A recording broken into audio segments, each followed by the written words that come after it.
That's another one from Patrick, and it's a long one.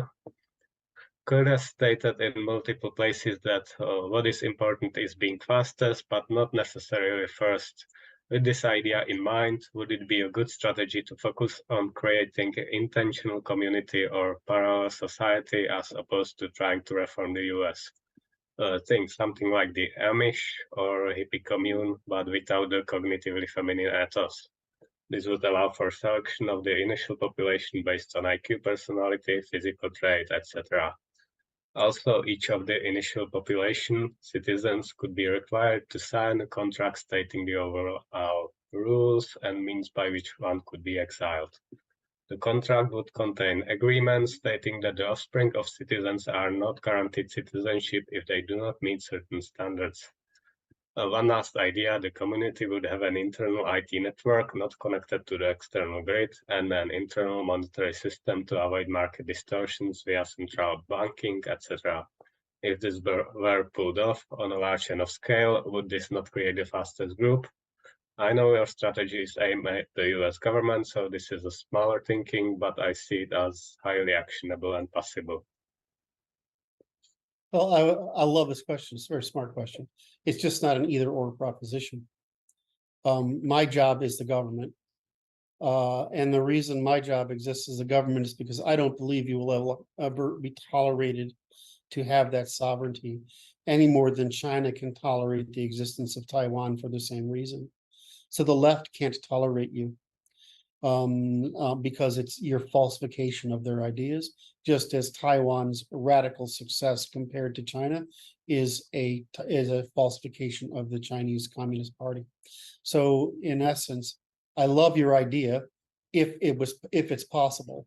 I would say it's not an either or, it's a do both argument, and I see this happening. It's certainly the guys in the Northwest are trying to make it happen.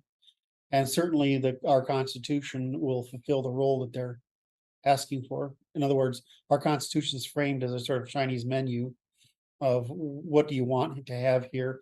As long as you don't lie about it, it's fine. So I would say they could apply our Constitution in producing that, but it's not an either or. If what I hear you guys saying when you ask me this is, please help us do that. Like, I'd love to help you do that, except that I would be giving, if I put my energy there, I'd be giving up on the very thing I think necessary to permit you to do it successfully.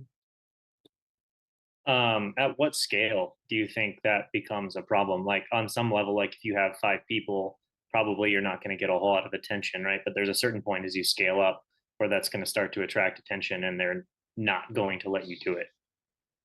It won't take much at all. I mean, it's on the order of having a village or town. So you think that might even be enough to attract? That's good to know, just for people that are thinking about trying to do this kind of stuff. So let me give you an example, all right, which this is going to be, this is gasoline, okay? It's going to light a fire. Portland and Seattle were the two whitest places in the country with the two best economies and social firm. Why do you think they put all their money into undermining Portland and Seattle? Look what they've done to both those towns. Only because it was becoming well known. What do you think they're going to do at Idaho next? Right? So they won't tolerate, they can't tolerate diversity. In other words, they claim diversity. What they really mean is they mean undermining. Right? So if you're going to do this kind of stuff, it's got to be at like small 5 to 10 people, maybe little small reclamations of territory, and people just starting to organize almost to just build up each other's strength and skills and abilities.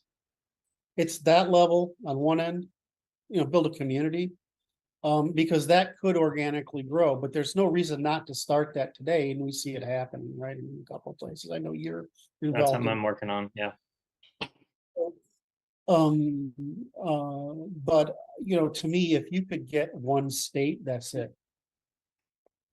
Right? If you get one state, it's over. Florida and Texas are both the best and I'm not supposed to talk about this in the plans I designed. I picked other states because they have certain infrastructure that can be used to coerce the opposition. So, though, I mean, if you take Texas, you've already got an independent energy grid, an independent port system. You have a totally autarkic economy that has an external labor force that's basically infinite. You have a mint, you have a central bank. So you're basically independent day one. And there's nothing anybody can do about it. They have all the military bases, they have the population. I mean, the population of Texas is bigger than Canada, right? And, so you get that rather easily. I don't know, the efforts of the libertarians in New Hampshire have been relatively successful. Right. And I suspect the activities of the conservatives in Florida and Texas have been relatively successful. And the activities of Idaho and Eastern Oregon, across the mountains, which is the most volume in the state, have been successful. And it certainly looks like we could make the Eastern Washington, Eastern Oregon, and Idaho and Northern California and there's a whole lot of places that will go because it's simply in their advantage. Once you have that, then start eating into Canada because it's absolutely positively in central Canada's interest to ally with the United States against Ottawa, which is basically Toronto, Ottawa, the Toronto, Ottawa hostile brotherhood, which is basically Toronto and Ottawa are a little bit like New York and DC, right? They're the internal hostiles to the rest of the population. All right. Moritz wants to say something. I want to provide the bridge from the work that we do at the Institute to those kind of efforts, which is if you study these methods and if you understand the first principles, you can, in all situations, determine where the fault of anything lies. Basically, you can determine whether people are investing in the wrong things, whether they are conducting themselves badly, whether they are have a wrong understanding of the world. And so it doesn't matter then so much whether you capture an entire state, although of course, if you can, you should, but that you maintain the capacity to judge those things at all scales and in all circumstances. And then it just matters that you have enough of the local insurance and defensibility that may even be sufficiently achieved through a couple of families being willing to come to each other's aid or supporting each other in terms of child rearing or helping each other out with finances or with whatever the things is to provide that semblance of stability that you don't have otherwise. That is sufficient because then you can ally then also with people in other places. So it doesn't have to go. Let me capture from you there. So here's the way I would try to talk to the people who are in these movements, because these are moral movements. They are not intellectual movements, right? So the problem they have is if you look at their proposed policies, they're really bad, right? They have goals, but they're not engineers. I mean, think of it that way, right? What's a constructivist? What's an operationalist?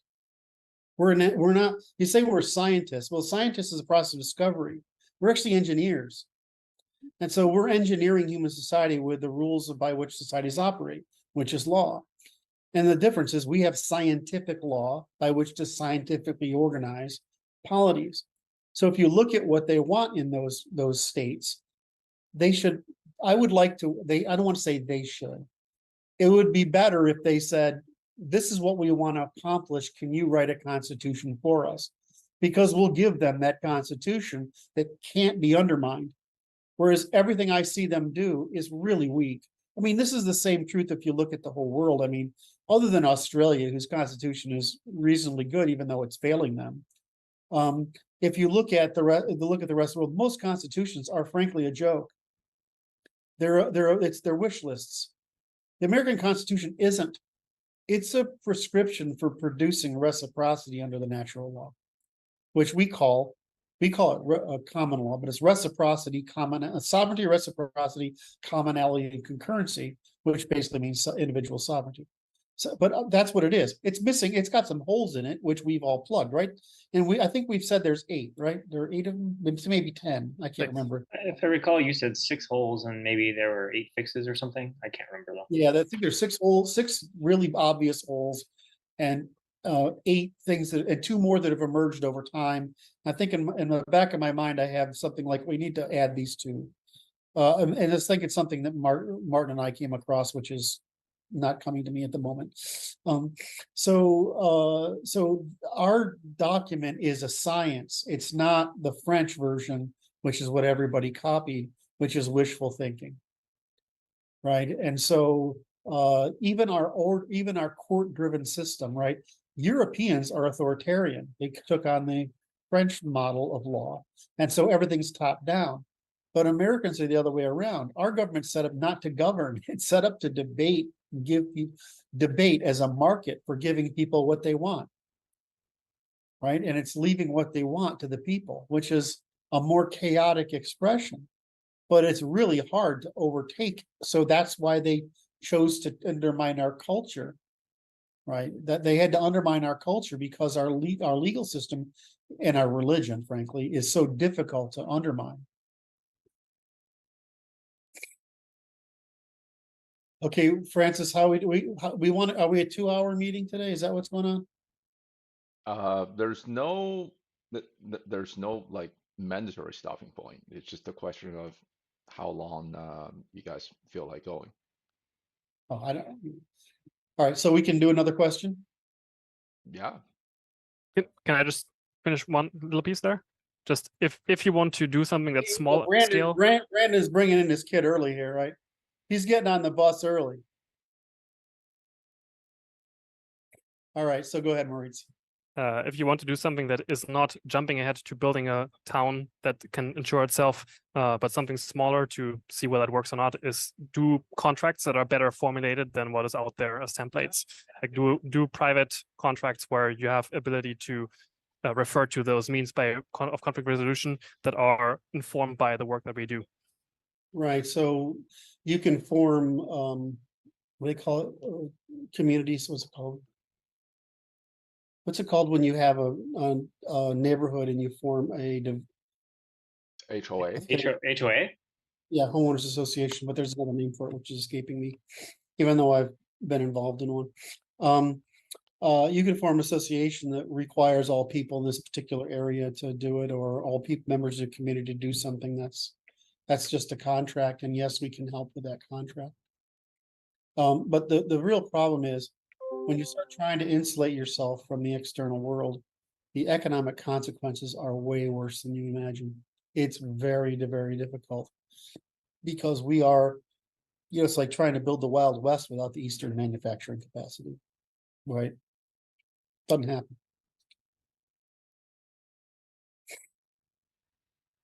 I think this Eric has Really, a it's very hard to beat the Amish, and it's nearly impossible to beat the Mormons.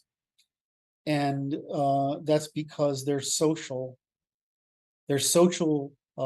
participation in continuous self-reinforcement is phenomenal.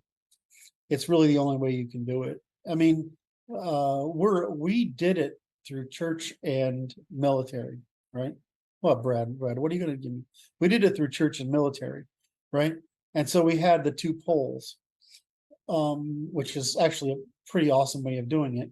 And the law remained constant because the aristocracy was weak.